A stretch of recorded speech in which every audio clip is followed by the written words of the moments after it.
नमस्कार मित्रमंडळी, प्लीज आपला चॅनल सबस्क्राईब करा. त्याचबरोबर नवनवीन व्हिडिओ पाहण्यासाठी बेल आयकॉनचं बटन प्रेस करा. जय श्री राधे. श्रीमंत श्री जगद्गुरु तुकाराम महाराज.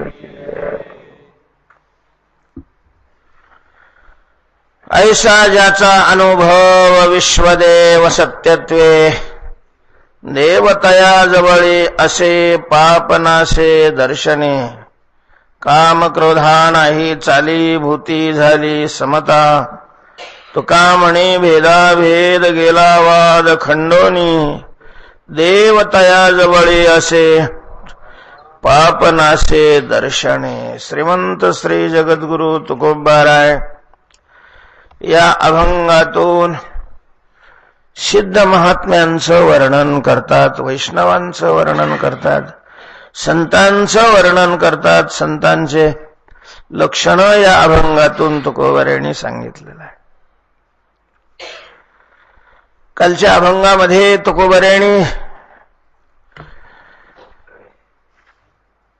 असा उपदेश केला की जयाचे अंतर देव वसे, तैसा कुमार पितयाने वंदावा. म्हणजे बाप जरी असला, इतरांनी तर त्याला वंदन करावंच करावं, याच्यामध्ये काही विशेष नाही. पण त्याला जन्म देणारा त्याचा बाप असेल तर त्याने सुद्धा त्याला वंदन करावं की ज्याच्या आतमध्ये काय आहे? देव आहे. पण आता देव आत आहे की नाही हे कसं काय ओळखायचं? सामान्य रूपाने तर सगळ्याच्याच आत काय आहे? देव आहे. सर्वस्य चाहम हृदय सन्निविष्ट ईश्वर सर्वभूतानां हृदय माम सर्वाघटी राम देहादेही एक. सगळ्यांच्याच आत देव आहे. आणि मग पितयाने तैसा वंदावा कुमार, याला याच्यात विशेषत्व काय राहिलं? अर्थात सगळ्यांच्या आत असणारा जो सामान्य रूपाने देव आहे, त्या अर्थाने जयाचे अंतर देव वसे हा म्हणण्याचा तुकोबारायांचा निश्चितच काय नाही, भाव नाही. विशेष रूपाने अशा प्रकारच्या ज्याच्या आत देव आहे हे सांगण्याचा भाव आहे. आणि मग विशेष रूपाने देव अंतःकरणात आहे हे कसं ओळखायचं, कसं जाणायचं? त्याच्या आत देव आहे. आत कोणाच्या देव आहे? काय आहे त्यांचं लक्षण? ज्याच्या आत देव आहे त्याचं लक्षण काय आहे? स्थितप्रज्ञस्य का भाषा, समाधिस्तस्य केशव, स्थितधी किम प्रभाषेत किमासीत व्रजेत किम. हा जसा प्रश्न अर्जुनाने देवाला स्थितप्रज्ञाविषयी विचारलेला आहे, तसा तुकोबारायांच्या कालच्या अभंगावर हा प्रश्न निर्माण होतो की ज्याच्या आत देव आहे तस्य का भाषा. यस्मिन् अंतरे देवम अस्ति तस्य का भाषा. काय आहे लक्षण त्याचं? काय विशेष आहे? कसा ओळखायचा तो? कसा बोलतो? काय करतो? काय खातो? कसा व्यवहार करतो? असा ज्या वेळेला अशी जिज्ञासा निर्माण झाली, त्याचं उत्तर तुकोबारायांनी या कालच्या अभंगात दिलेलं आहे. त्याच्या आत देव आहे. कुणाच्या आत देव आहे? ऐसा ज्याचा अनुभव विश्वदेव सत्यत्वे. ज्याला अशा प्रकारचा अनुभव प्राप्त झालेला आहे की विश्वदेव आहे, त्याला विश्व देवरूपाने अनुभवाला आलेला आहे. त्याच्याजवळ देव आहे. हे संतांचं लक्षण आहे महाराज. संतांचं संतत्व हे अनुभवामध्ये आहे. विशिष्ट कृती ही संताची असते, विशिष्ट भाषाही संतांची आहे, विशिष्ट वेशभूषाही संताची आहे. पण हे सगळे कुचकामे आहेत. अनेक भाषेमध्ये अनेक पंथामध्ये अनेक जातीमध्ये संत जन्माला आलेले आहेत. सगळ्या संतांच्या ठिकाणी व्यापून असणारा असाधारण धर्मसंतत्वाचा काय आहे? भाषात आपण म्हणू शकत नाही, कारण अनेक भाषेत संत आहेत. भाषेचं लक्षण केलं तर अतिव्याप्ती आणि अव्याप्ती हे दोन्ही अशा प्रकारचे दोष येतील. विशिष्ट जातीत संत जन्मतात असंही म्हणता येत नाही. सगळ्या जातीत संत जन्मलेले आहेत. मग जाती व्यक्ती पडे बिंदुले. जीव आहे तोपर्यंत जातीचा संबंध असतो. संत झाल्यानंतर जातीचा काही संबंध राहत नाही, काही संबंध नाही. कुठल्याही जातीमध्ये संत असू शकतो. जातीचाही विशेष संतत्वाला लागू पडत नाही. वेशाचाही विशेष संतांना लागू पडत नाही. सगळ्या वेशामध्ये संत आहेत, सगळ्या देशामध्ये संत आहेत, सगळ्या जातीमध्ये संत आहेत. मग संतत्वाचं अवच्छेदक काय आहे? जे सगळ्या संतांना काय करतं? आपल्या सूत्रामध्ये बांधलं जातं. सगळ्या संतांच्या ठिकाणी ते लक्षण पूर्ण आहे. ज्याच्यामध्ये अव्याप्ती नाही, ज्याच्यामध्ये अतिव्याप्ती नाही, ज्याच्यामध्ये असंभव अशा प्रकारचा दोष नाही, असं संतांचं ज्याच्याजवळ देव आहे त्याचं लक्षण काय आहे? तुकोबरेंनी या अभंगामध्ये संतांचं लक्षण असाधारण धर्म सांगितलेला आहे. हे जिथं आहे तो संत आहे. मग तो कुठल्याही जातीत जन्माला आलेला असला, यवन जातीत जरी जन्माला आलेला असला तरी तो काय आहे? संत आहे. चंडाळ जातीत जन्माला आलेला असला तरी तो संत आहे. आणि हे लक्षण जिथं नाही तो संत नाही. तो कोणत्याही जातीत जन्माला आलेला असला तरी. मग तो संताच्या जातीत जन्माला आलेला असला तरीही काय नाही, संत अशा प्रकारचा नाही. संताचे ते आप्त नवती संत. संतत्व येण्याकरता लक्षण लागतं आणि ते लक्षण हे अभंगात सांगितलेलं ते आहे. हे लक्षण जिथं बसेल, कारण वस्तूची सिद्धी लक्षणाने होत असते. नाही प्रतिज्ञा मात्रेण वस्तुसिद्धी किंतु लक्षण प्रमाणाभ्याम. लक्षणाने आणि प्रमाणाने वस्तूची सिद्धी होते. संतांची सिद्धी सुद्धा लक्षणाने आणि प्रमाणानेच होते. संतांचं लक्षण काय आहे? तर संतांचं लक्षण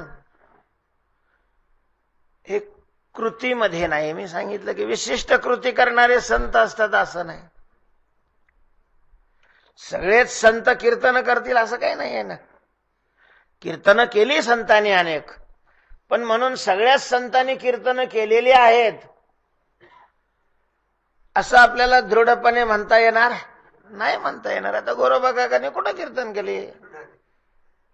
सवताबाबांनी कुठं कीर्तन? ज्ञानोबाराय कीर्तन करत होते असं काही कुठं प्रमाण नाही. कीर्तन नामदेवरायांनी केलं, कीर्तन तुकोबारायांनी केलं, पण म्हणून सगळ्या संतांनी कीर्तन केले असं नाही. सगळ्या संतांना बांधणारं लक्षण, सगळ्या संतांमध्ये अनुस्यूत असणारं लक्षण संतांचं तुकोबाराय सांगतात. आणि ते आहे अनुभवगम्य. अनुभव, विशेष अनुभव ज्यांच्या ठिकाणी असतो, ज्यांना येतो, त्यांना काय म्हटलं जातं? संत. संत. आणि त्या अनुभवाचं स्वरूप सांगतात. ऐसा ज्याचा अनुभव विश्वदेव सत्यत्वे. विश्वदेव ऐसा सत्यत्वे ज्यांचा अनुभव, जगदेव आहे अशा प्रकारचा अनुभव. अनुभव म्हणजे प्रतीती, अनुभव म्हणजे ज्ञान. पण नुसतं ज्ञान म्हटलेलं नाही, कारण ज्ञानामध्ये मग स्मृती ज्ञान, अनुभव ज्ञान असे पुन्हा दोन प्रकार आहेत. अनुभवामध्येही प्रमा आणि भ्रम असे दोन प्रकार आहेत. त्याच्याकरता अनुभव शब्द वापरला आणि सत्यत्वे शब्द सांगून तो अनुभव कसा आहे? प्रमा आहे. प्रमा. प्रमा अनुभव कशाला म्हणतात? अनुभव म्हणजे ज्ञान. तर प्रमाज्ञान कशाला म्हणतात? जे प्रमाणापासून उत्पन्न होतं आणि त्याहीपेक्षा जे यथार्थ असतं, ज्या ज्ञानाचा कुठल्याही प्रमाणाने बाध होत नाही त्या ज्ञानाला प्रमाज्ञान म्हणतात. आणि ज्या ज्ञानाचा बाध होतो त्या ज्ञानाला भ्रमज्ञान म्हणतात. भ्रमज्ञानाची जी अनेक लक्षण आहेत त्याच्यामध्ये हे एक लक्षण आहे बाधितम बाध्य विषयत्वम. ज्याचा बाध होतो तो भ्रम असतो आणि ज्याचा बाध होत नाही ते काय असतं? प्रमा. अशा प्रकारचं असतं ज्ञानामध्ये. प्रमा म्हणजे सत्य आणि सत्यत्वम बाधराहित्यम. बाधरहित अशा प्रकारचं जे आहे ते सत्य असतं. अर्थात हा अनुभव प्रमा आहे, सत्य आहे आणि त्या अनुभवाचं स्वरूप आहे विश्वदेव. त्याचा विश्वदेव ऐसा अनुभव. विश्वदेव आहे अशा प्रकारचं ज्याला ज्ञान झालेलं आहे, ज्याला तशा प्रकारची प्रतीती आलेली आहे. प्रतीती हा अनुभव शब्द जरी असला या ठिकाणी तरी परोक्ष अनुभव नाही, हा अपरोक्ष अनुभव आहे. अपरोक्ष म्हणजे ज्याला सगळं विश्व हे देवरूपाने प्रतीतीला येऊ लागलेलं आहे, असा ज्याचा अनुभव झालेला आहे त्याच्याजवळ देव आहे, तो महात्मा आहे, तो संत आहे. अशा प्रकारचं शब्दशः याचं वर्णन झालेलं आहे. आता प्रश्न हा आहे की विश्व देव आहे, देव आहेच आणि विश्वही काय आहे? देव आहे. म्हणजे मग विश्व राहिलंच नाही. विश्व देव झाल्यानंतर विश्व कुठं राहिलं? विश्व एखादा पक्ष दुसऱ्या पक्षात मिसळल्यानंतर मग तो पहिला पक्ष राहिलाच नाही. युती वेगळी. युतीमध्ये काय असतं? दोन पक्ष एकत्र लढत असले तरी याचं चिन्ह वेगळं असतं आणि त्याचं चिन्ह काय असतं? वेगळं असतं. दोन्हीही पक्षाचं अस्तित्व स्वतंत्र आहे, ऐक्य वेगळं. ऐक्यामध्ये दोन्ही पक्षाचं स्वातंत्र्य भिन्न भिन्न राहिलेलं नसतं. कुठला तरी एक पक्ष दुसऱ्या पक्षामध्ये मिळून जातो. आता त्याचा पहिला पक्ष राहिला नाही, पहिलं चिन्ह राहिलं नाही, पहिला झेंडाही राहिला नाही. त्यांनी ज्याच्यात सामील झालेला आहे त्याचा झेंडा घेतलेला असतो. तसं विश्वदेव आहे. देव विश्व वेगळं, विश्व देव म्हणणं वेगळं, विश्व आणि देव म्हणणं वेगळं. विश्व आणि देव यांच्या अस्तित्वाच्या बाबतीमध्ये शास्त्रकारामध्ये अनेक मतभिन्नता आहे. विश्व आणि देव यांच्या बाबतीत ते तत्वज्ञानी मंडळी आहे, दर्शनकार मंडळी आहे, शास्त्रकार मंडळी आहे, त्यांच्यामध्ये एक वाक्यता नाही. जसं आता तुकाराम महाराज म्हणतात की संत तो आहे की ज्याचं विश्व सुद्धा काय झालेलं आहे? देव म्हणून प्रतीतीला आलेलं आहे. विश्वदेव आहे अशा प्रकारचा ज्याला अनुभव झाला. म्हणजे या मताच्या दृष्टीनं देवच आहे, विश्व नाही. एक मत असं आहे की देव आहे, विश्व नाही. तर नेमकं याच्या विरुद्ध काहींचं म्हणणं आहे. त्यांचं म्हणणं असं आहे की विश्व आहे, देव नाही. विश्व आहे, देव नाही, असं कोणाचं म्हणणं आहे? असं चार्वाकाचं म्हणणं आहे. तसं महाराज केवळ चार्वाकच विश्व आहे, देव नाही असं म्हणतो असं नाही. पूर्वमीमांसकाचंही हेच म्हणणं आहे. पूर्वमीमांसकही विश्वच मानतात, देव नाही मानत.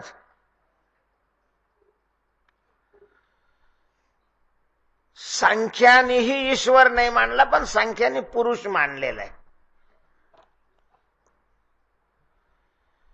आणि चार्वाक म्हणजे नाव आहे एका दर्शनकाराचं, पण असं का त्याला नाव ठेवलं? फार सुंदर बोलतो म्हणून. चारू शब्दाचा अर्थ काय आहे? सुंदर. सुंदर वाक म्हणजे बोलणं, त्याचं सुंदर बोलणं असतं, त्याला काय म्हणतात? चारवाक. अशा प्रकारचं. आणि म्हणून चारवाकाचं मत हे लोकांमध्ये जास्त पसरलेलं आहे. दर्शनकार जरी 12 असले, 15 असले, 20 असले, तरी मताची टक्केवारी काढली तर जास्त मतं कोणाला आहेत? चारवाकाला आहेत.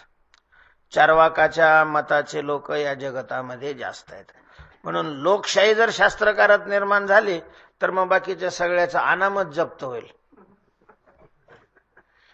आणि बहुमत नाही, एक मताने जवळजवळ कोण निवडून येईल? हा चारवाक निवडून येईल. 16 जगामध्ये त्याचं मत पसरलेलं आहे. म्हणून त्याचं दुसरं नाव आहे लोकायत. लोकांमध्ये ज्यांचं मत पसरलेलं आहे, लोकांनी ज्याच्या मताचा स्वीकार करून त्याप्रमाणे वागतात, त्यांना काय म्हणतात? लोकायत म्हणतात. चारवाक. ते इतकं पसरलेलं आहे की जरी समजा बाकीच्यानी दुसऱ्या मताचा झेंडा घेतलेला असला तरी झेंडा दुसऱ्या मताचा असतो, वागणं चारवाकाचंच असतं. आता आपण वारकरी, तरी आपण काही चारवाकाचा झेंडा घेतलेला आहे का? नाही. आपण अद्वैतवाद्याचा झेंडा घेतलेला आहे. वारकरी हा अद्वैतवादी आहे. तुझं मज नाही भेद केला सहज विनोद. आता असोत हे भेदाभेद, आम्ही असो एका बोधेरे. विष्णुमय जग वैष्णवांचा धर्म. वैष्णवांचं मत आहे विष्णू स्वरूप सगळं जग आहे. अद्वैतवादी आहेत. वारकरी संप्रदाय हा तत्वज्ञानाच्या दृष्टीनं अद्वैती आहे, याच्यामध्ये तीळ मात्रही संशय नाही. जरी भक्तीचा उत्कर्ष सांगत असताना काही ठिकाणी जळवायशी माझी बुद्धी मज घाली तुझ्यामध्ये असं तुकोबाऱ्यांनी म्हटलेलं असलं तर याचा अर्थ अद्वैत मत तुकोबाऱ्यांना मान्य नाही असा नाही होत. तेव्हा तुकोबाराय अद्वैती आहेत. शंकराचार्यांचं मतही अद्वैती अशा प्रकारचं आहे. अनेक मत आहेत अद्वैताला हे अनुसरणारे. झेंडा अद्वैताचा आहे, पण प्रत्यक्ष आचार मात्र चारवाकाचाच असतो. आमच्या खांद्यावर झेंडा कोणाचा आहे? अद्वैताचा आहे, वारकऱ्याचा आहे, भगवा आहे. पण वागणं चारवाकाचं. चारवाकाचं कसं काय वागणं? चारवाक कसा वागतो? ल्यावे, खावे, बरे, बरे ल्यावे, बरे खावे आणि सदैव बरे असावे. काय आता आपलं काय याला अनुकूल नाही का मत? आपल्याला काय कसंही खावं वाटतं का? बरं खावं वाटतं. कसंही लिहावं वाटतं का? बरं लिहावं वाटतं, बरं असावं वाटतं. हेच तर चारवाकाचं मत आहे. त्याच्यामुळं इतर मतवाद्यांनी जरी झेंडा कोणताही घेतला असला तरी प्रत्यक्षात मनामध्ये ठसलेलं मत हे चारवाकाचं. आता चारवाकाचं एकदम टोकाची भूमिका आपण नसली घेत तरी प्रारंभिक सगळा आचार त्याचाच घेतलेला असतो. आणि मग त्या चारवाकाचं मत आहे असत्यम प्रतिष्ठन्ते जगदाहुरणीश्वरम अपरस्पर संभूतम किमहित कामहेतुकम किमन्यत कामहेतुकम. जगदनीश्वरम, अनीश्वरम जगत. जगत हे ईश्वर रहित आहे. चारवाकाचेच पिल्ले म्हणजे अंधश्रद्धा निर्मूलनवाले. ही वंशावळ त्यांचीच. चारवाकाच्याच मताला ते पूर्णपणे काय आहेत? अनुसरलेले अशा प्रकारचे आहेत. आपले नेते तरी त्याच अवलादीचे, चारवाकाच्याच. म्हणजे मत त्याच अशा प्रकारचं अनुसरतात. आपले कायदे कानून जे केले गेलेले आहेत ते सुद्धा अगदी त्याच धर्तीवर आहेत. आणि म्हणूनच जगात देशातला मोठा पक्ष सुद्धा रामाची कल्पना आहे अशा प्रकारचं मानतो. कोर्टामध्ये अशा प्रकारचे बयान दिलेले आहेत की रामायण हे काय आहे, कल्पना आहे, नाटक आहे. कारण ही सगळी वंशावळ चारवाकाची आहे, विशेष रूपाने चारवाकाला अनुसरणारे. आणि चारवाकाचं असं मत आहे जग आहे देव नाही, जग आहे देव नाही. महाराज महाराष्ट्राच्या शासनाने सुद्धा देव आहे असं मानणं अंधश्रद्धा आणि गुन्हेगार म्हणून त्याला कायदा तयार केलाय. आणि आमच्या वारकऱ्याने त्याला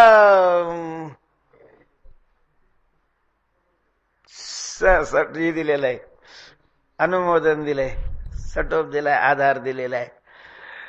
सरळ सरळ त्याच्यात 11 काय कलम आहे की जी अतिंद्रिय शक्ती आहे ती अतिंद्रिय शक्ती मानणं गुन्हा आहे.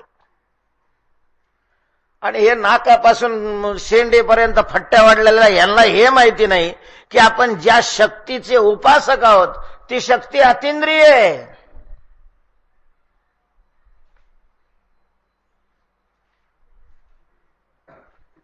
आम्ही ज्या शक्तीचे उपासक आहोत ती शक्ती एक आहे अतिंद्रिय. अतिंद्रिय इंद्रिय गोचर नाही आहे ती, त्याचं प्रतीक इंद्रिय गोचर आहे.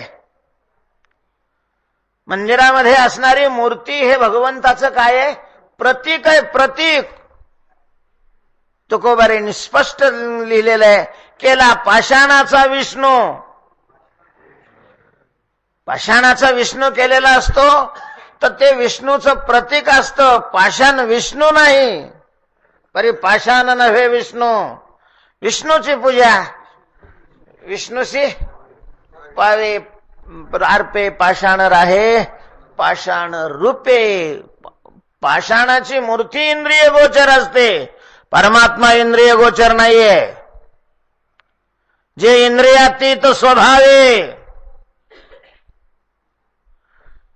स्वभावता मनाची नकी न लगे, बुद्धीची दृष्टी नरी घेते, इंद्रिया किर जोगे काय होईल. तेव्हा देव हा इंद्रियातीत आहे. आणि म्हणून जे इंद्रियातीत आहे त्याचं अस्तित्वच अशा प्रकारचं मान्य नाही. अस्तित्व त्याचं मानणं गुन्हेगारी आहे. विश्व आहे देव नाही हे दुसरं मत आहे. देव आहे विश्व नाही हे एक मत आहे. विश्व आहे देव नाही हे दुसरं मत आहे. देवही नाही आणि विश्वही नाही हेही एक मत आहे. महाराज या आपल्या भारतीय दर्शनकारामध्ये असाही एक दर्शनकार आहे की त्यांच्या मतानं देवही नाही आणि विश्वही अशा प्रकारचं नाही. नाही याचा अर्थ खरं नाही. जे असत असतं त्याला नाहीच म्हटलं जातं. आहे म्हणजे सत, नाही म्हणजे असत. म्हणजे देवही असत आहे आणि विश्वही अशा प्रकारचं असत आहे. खोट्या वस्तू करता आहे हा शब्द वापरला जातच नाही. त्याच्याकरता नाही हाच शब्द वापरला जातो. एकाच्या खिशात पैसे वाजत होते आणि त्याने दुसऱ्याने विचारलं का पैसे आहे का, पेपर घ्यायचा आहे. तो म्हण नाही हो. काय लबाड बोलता, लबाड. मी अजून कधी असत्याचा स्पर्श माझ्या जिभेला होऊ दिलेला नाही. मी कधीच लबाड बोलत नाही. म्हणजे आणखीन दुसऱ्यांदा लबाड, म्हणजे लबाड बोलून पुन्हा लबाड बोलत नाही हे डबल लबाड झालं ना. डबल नाही हो. तुम्ही कसं काय माझ्यावर आरोप करता? अहो मी ऐकलं तुमच्या खिशामध्ये पैसे वाजलेले. नाही, वाजलेलं ऐकलं असेल तुम्ही, पैसे वाहिनी वाजले. काय काढा, त्याने काढले तर नाणे होते. वाघाच्या चित्राचे, त्याच्यावर वाघ काढलेले होते, असे काय होते, नाणे होते. मग आता तो पैसा आहे का? नाही, खोटा पैसा आहे. तर खोटा असेल तर त्याला नाहीच म्हटलं जातं, तो नाही म्हणलं पैसे. मग पैसा आहे का त्याच्याजवळ? नाहीच आहे, कारण तो पैसा नाही. पैसा सारखा असला तरी पैसा नाही. पैसा सारखा दिसत असला म्हणजे काय झालं, पैसा नाही. तेव्हा जे असत आहे, खोट आहे, त्याला नाही म्हणतात. तेव्हा देवही खरा नाही आणि जगही खरं नाही, विश्वही नाही आणि देवही नाही. मग खरं काय आहे? काही नाही, हे खरं आहे. सर्वम शून्यम शून्यम. खरं काहीच नाही, हेच काय आहे खरं, अशा प्रकारचं असंही एक मत आहे. आणि चौथं मत असं आहे की विश्वही आहे, देवही आहे. विश्व आहे, प्रत्यक्ष दिसतंय. देव आहे, विश्व चालतंय. तेव्हा विश्वाचंही अस्तित्व, विश्वही खरं आहे आणि देवही खरं आहे, हे एक मत आहे. विश्वही खरं नाही, देवही खरं नाही, हे दुसरं मत आहे. विश्व खरं आहे, देव खरा नाही, हे तिसरं मत आहे. आणि देव खरा आहे, विश्व खरं नाही, हे चौथं मत आहे. असं देव आणि विश्व यांच्याविषयी जी मत आहेत त्यांची या 4 मतामध्ये काय होते, विभागणी अशा प्रकारची होते. पहिलं मत आहे देवही नाही आणि विश्वही नाही, देवही नाही, नाही विश्वही नाही. नाही का? हे दोन्हीही खोटे आहे. ठीक आहे, मान्य केलं. दोन्हीही खोटे मान्य केलं. पण हे खोट कशावर दिसतं? काय असतं, खोट्याची प्रतीती येत नाही असं नाही. आपल्याला जीवन जगत असताना बऱ्याच वेळेला खोटं म्हणजेच नसलेल्या वस्तूची काय होते, प्रतीती येते.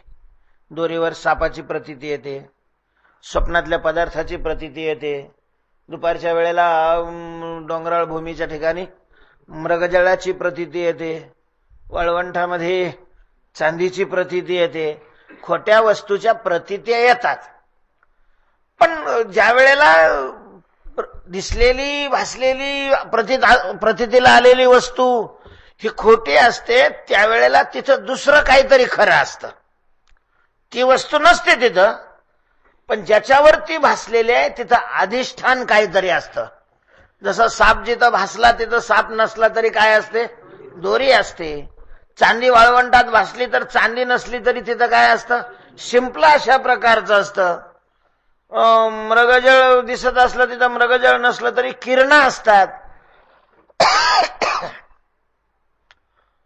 आणि स्वप्नामध्ये स्वप्नातले पदार्थ नसले तरी स्वप्नस्थ पाहणारा काय असतो, द्रष्टा आत्मा असतो. म्हणजे अधिष्ठान असतं आणि ते अधिष्ठान सत्य असावं लागतं. महाराज वेदांताचे जे अनेक सिद्धांत आहे त्याच्यातला एक सिद्धांत आहे, खोट्यावर खोटं भासत नाही. खोट्याला जगण्याकरता नेहमी खऱ्याचा आश्रय असावा लागतो. खऱ्याचा नेहमी खोटं हे कशावर जगत असतं, खऱ्यावर जगत असतं. एखादा खोटं बोलला आणि त्यांनी जर सांगितलं की मग मी जे बोलतोय हे काय आहे, खोट आहे, तर त्याच्या बोलण्याला काहीच किंमत राहणार नाही. त्याचं बोलणं तोपर्यंत जिवंत राहील जोपर्यंत तो सांगेल की मी बोलतो हे काय आहे, खरं आहे. म्हणजे खऱ्याच्या अधिष्ठानावर खोटं जगत असतं. खोट्याच्या अधिष्ठानावर खरं जगत, आपलं खोट्याच्या अधिष्ठानावर खोटं जगत नाही. अधिष्ठान नेहमी सत्य असावं लागतं, सत्य. म्हणून थोडासा बारीक विषय आहे. म्हणून दोरीवर साप भासला म्हणजे त्या सापाचं अधिष्ठान दोरी आहे असंही मानलं जात नाही शास्त्रामध्ये.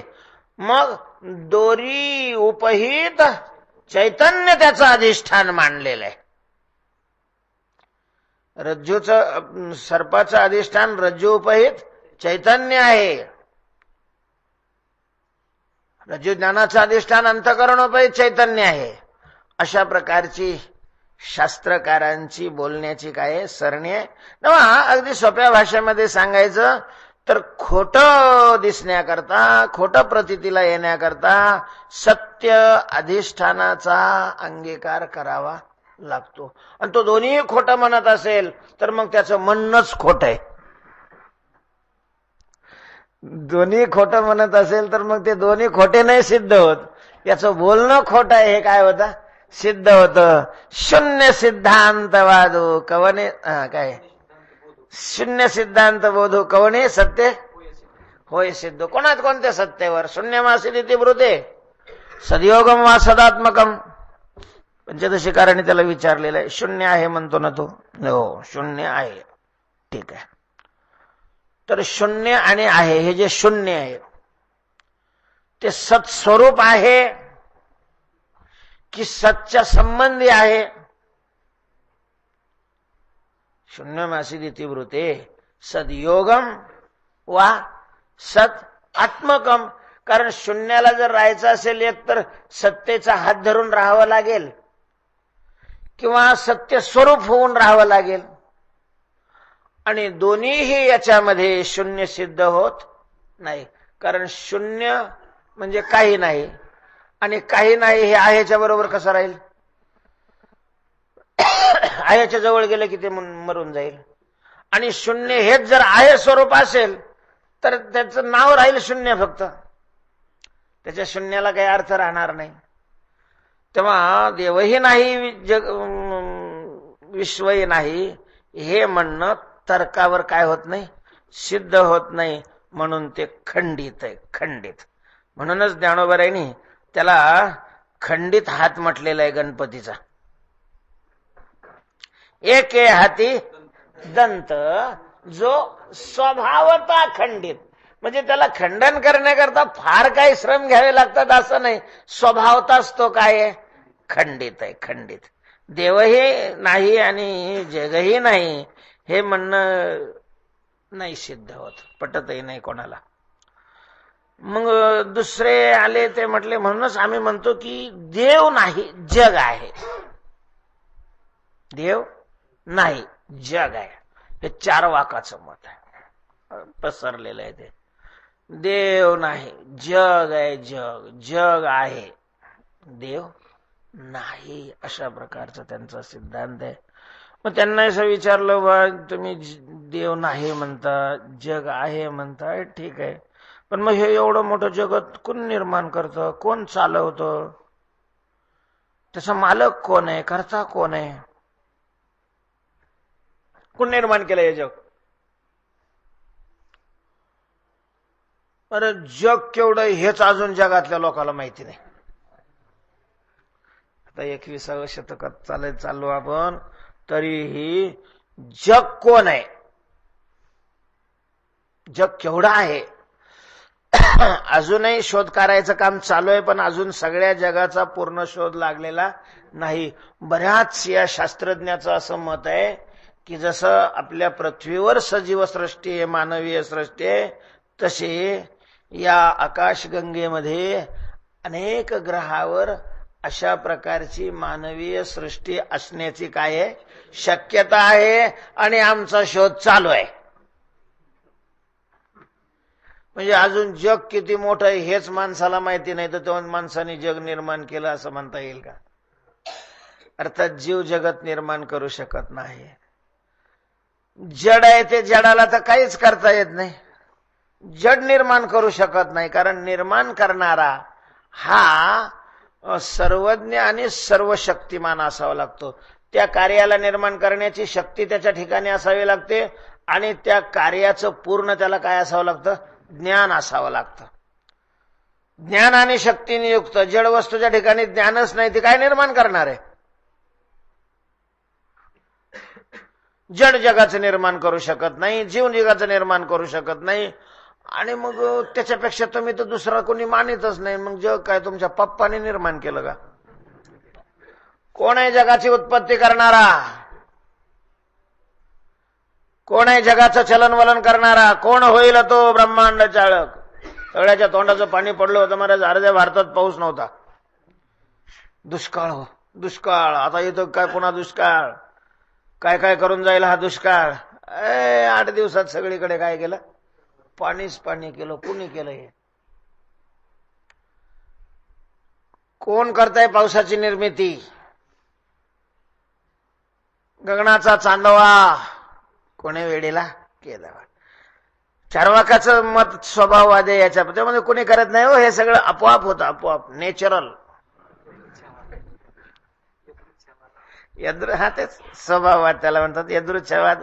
हे सगळं सहज स्वभावाने होतं, स्वभावाने. उन्हाळा संपला की स्वभावता पावसाळा येतो, पावसाळा आला की पाऊस पडत राहतो, पाऊस संपला की हिवाळा येतो, हिवाळा आला की थंडी पडते, थंडी पडली की तिचे कार्य होतात, पुन्हा उन्हाळा येतो. ह्याला कोणी करणारा कोणी नाहीये. स्वभाव होता, हे सगळं आपोआप चालतंय. स्वभाववाद आहे. बरं, स्वभाववादही तर जर स्वभाव हे सगळं आपोआप होत असेल तर करोडो रुपये निवडणुकीवर का खर्च करताय देश आपला? ज्या देशामध्ये जगण्याकरता लोकांना फाश्या घ्याव्या लागतात, जगणं होत नाही म्हणून, त्या देशातलं शासन निवडणुकीवर हजारो करोड रुपये 1 नंबरचा खर्च करते. 2 नंबरचा खर्च किती होत असेल कोण जाणे, त्याचा हिशोबच नाही. म्हणूनच त्याला काय म्हणतात, 2 नंबर म्हणतात. 2 नंबरचा पैसा म्हणजे चोरी करून आणलेला पैसा आहे असं नाही. 2 नंबरचा पैसा म्हणजे चोरून ठेवलेला पैसा, असा त्याचा अर्थ आहे. चोरी केलेल्या पैशाला 2 नंबरचा पैसा म्हणतात असं नाही. शासनाला न दाखवलेल्या पैशाला 2 नंबरचा पैसा. आणि मग निवडणुकीमध्ये 1 नंबरचा जास्त खर्च होतो का 2 नंबरचा?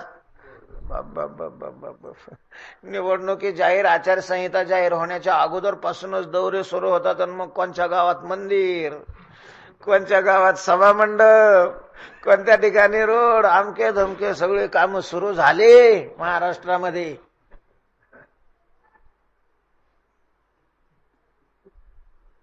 काम हे जर सगळं सहज घडत असेल,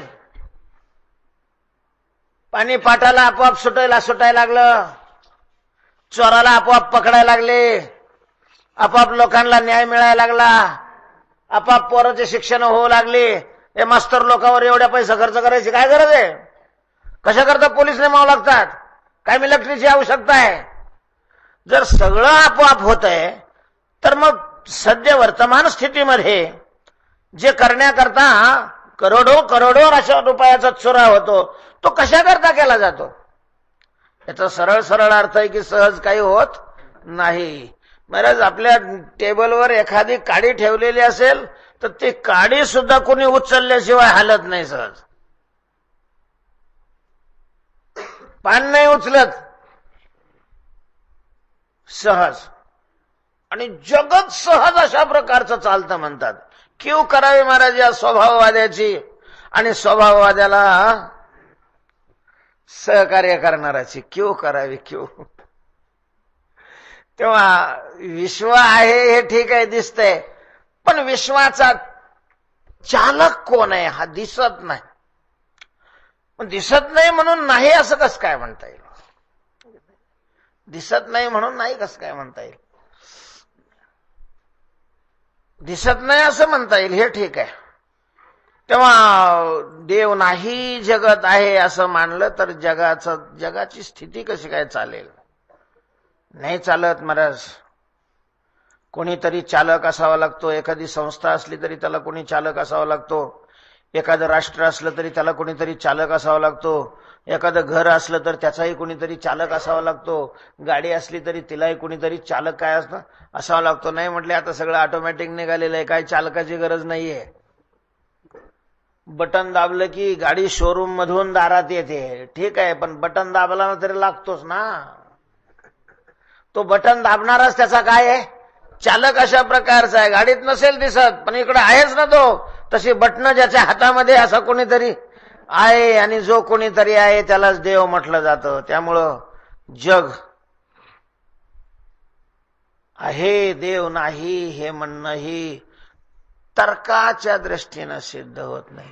मग म्हणून तिसरा पक्ष उठला. म्हणून आमचं म्हणणं आहे की जगतही आहे आणि देवही आहे. जगही आहे, दिसतंय जग आपल्याला. आपण त्या जगतातच अशा प्रकारचा राहतो. जगतात कोणी सुखी आहे, कोणी दुःखी आहे, कोणी ज्ञानी आहे, कोणी अज्ञानी आहे, कोणाचं प्रारब्ध अनुकूल आहे, कोणाचं प्रारब्ध प्रतिकूल आहे, कोणी रडतंय, कोणी हसतंय, कोणी जन्मतंय, कोणी मरतंय, कोणाचं बारसं होऊ लागलेलं आहे, कोणाचा 13वा चालू आहे. सगळं अशा प्रकारचं हे चालू आहे ज्या जगतामध्ये. ते जगत नाही असंही म्हणता येत नाही, आणि एवढ्या मोठ्या जगताला चालक कोणीच नाही असंही म्हणता येत नाही. म्हणून जगतही आहे आणि देवही आहे, अशा प्रकारचं एक मत आहे. बरेच दर्शनकार्या तिसऱ्या मताला अनुसरणारे जगतही आहे, देव. कट्टर देव नाहीच असे म्हणणारे फार नाही. देवच आहे असं म्हणणारे फार नाही.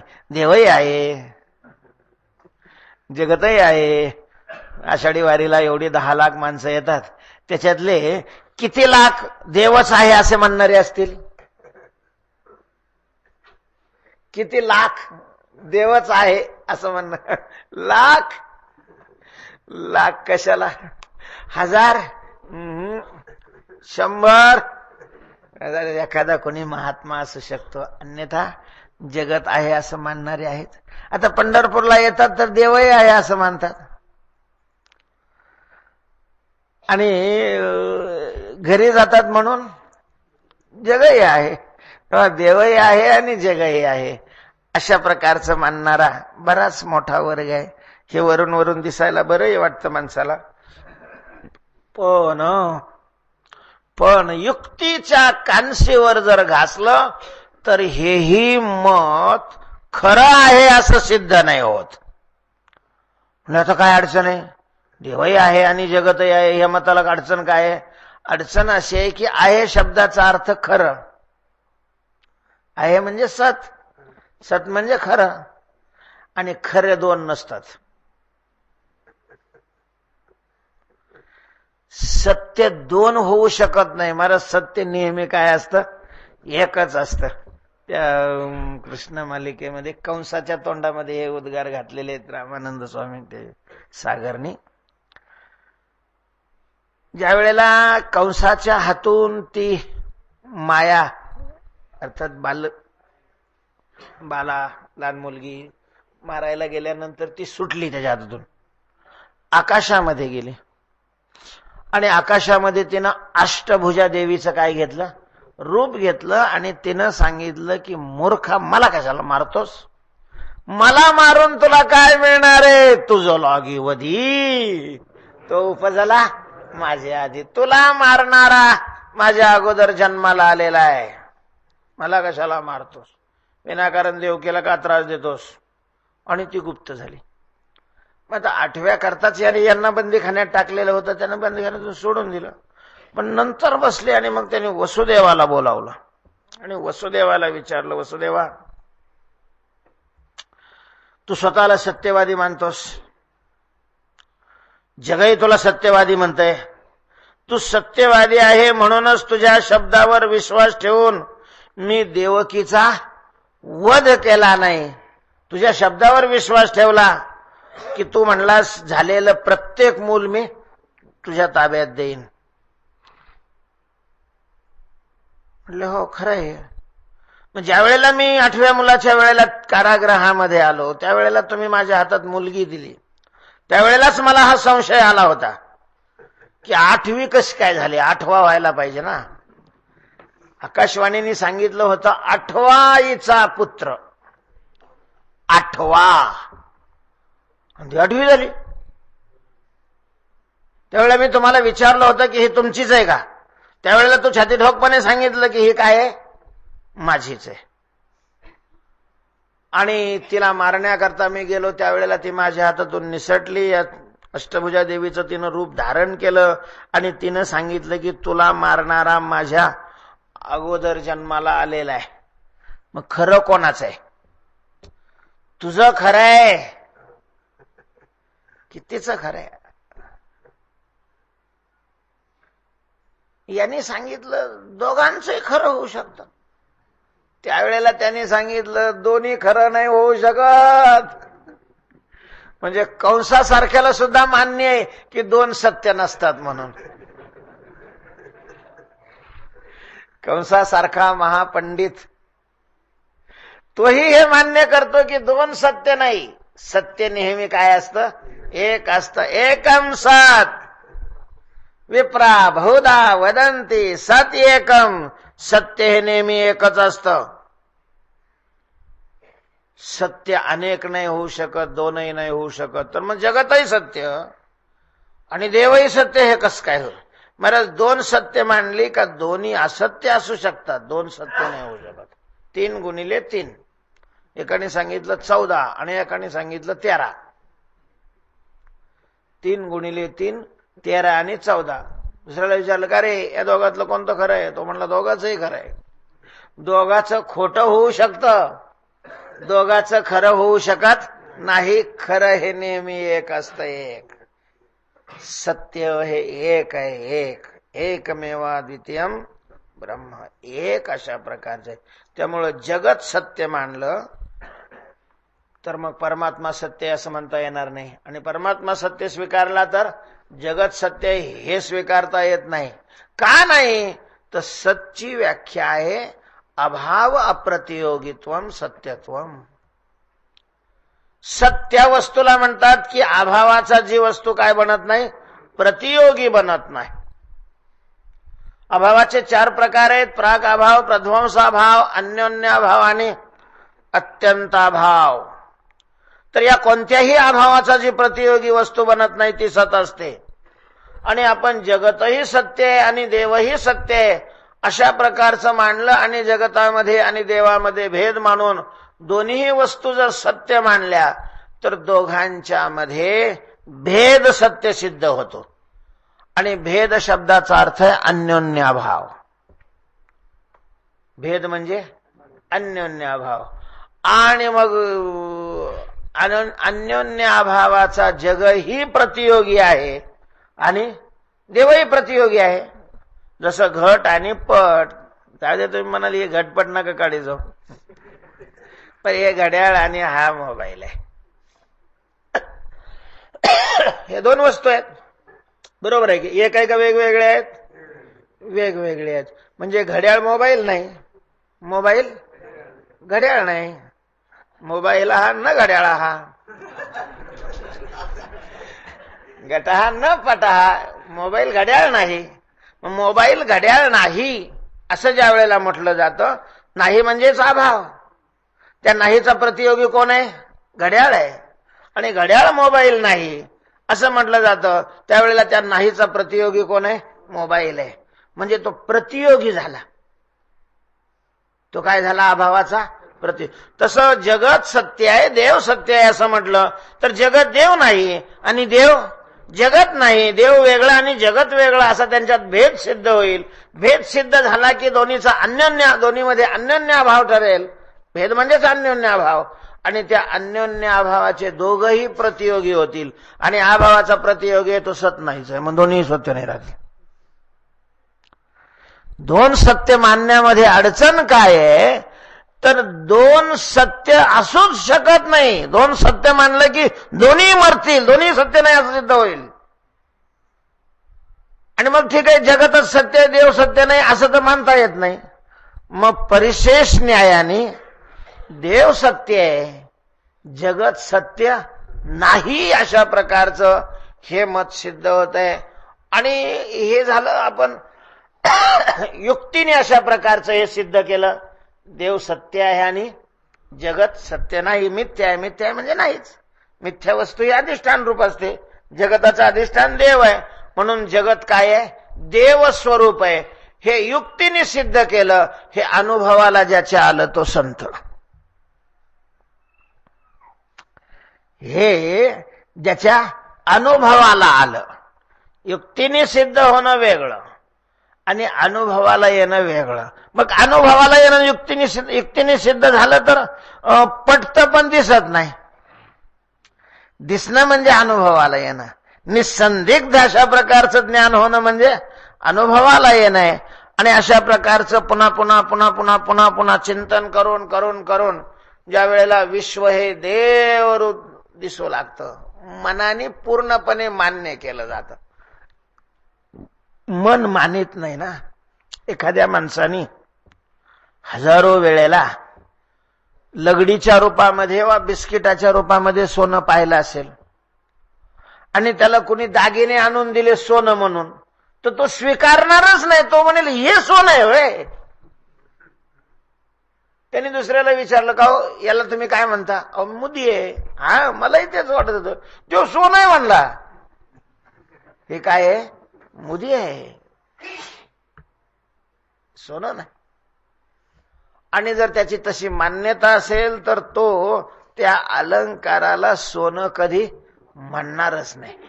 मग त्याला पटवून दिलं, पुन्हा पुन्हा सांगितलं तर पुन्हा पुन्हा पुन्हा पुन्हा पुन्हा पुन्हा चिंतन करून हळूहळू हळूहळू हळूहळू त्या अलंकाराविषयी सोनं रहितत्वाची जी बुद्धी आहे ती बुद्धी त्याची काय होते?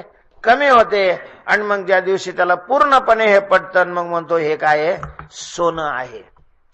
याला अनुभव येणं म्हणतात. याला काय म्हणतात? अनुभव. अनुभव. मग संशय राहत नाही. अशा प्रकारचा जगताविषयी ज्याला देव म्हणून अनुभव आलेला आहे, विश्वदेव, विश्वदेव, विश्व हे देवच आहे. आणि म्हटलं मग जर देव आहे तर ते देव रूपाने न दिसताना विश्वरूपाने का दिसलं? अज्ञानामुळं. जर दोरी आहे तर ती दोरी न दिसताना साप म्हणून का दिसली? दोरीनं कळल्यामुळं, अज्ञानामुळं. अधिष्ठानाचं जर अज्ञान असेल तर अधिष्ठानाचं अज्ञान, विशेष रूपाचं अज्ञान आणि त्याचं सामान्य रूपाचं ज्ञान, त्या अज्ञानामध्ये क्षोभ निर्माण होऊन ते अज्ञान वाटेल ती वस्तू त्या ठिकाणी दाखवतं. अज्ञानामध्ये तेवढी शक्ती आहे. म्हणून अज्ञानाला माया म्हणतात.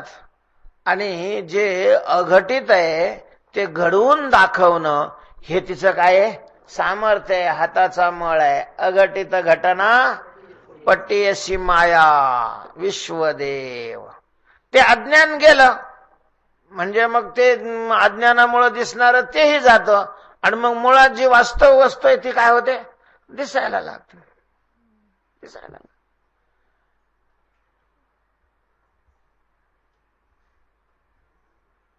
वस्तू माहिती नसली आणि ठेवलं. आमच्याकडे आमच्या घरचीच कथा आहे.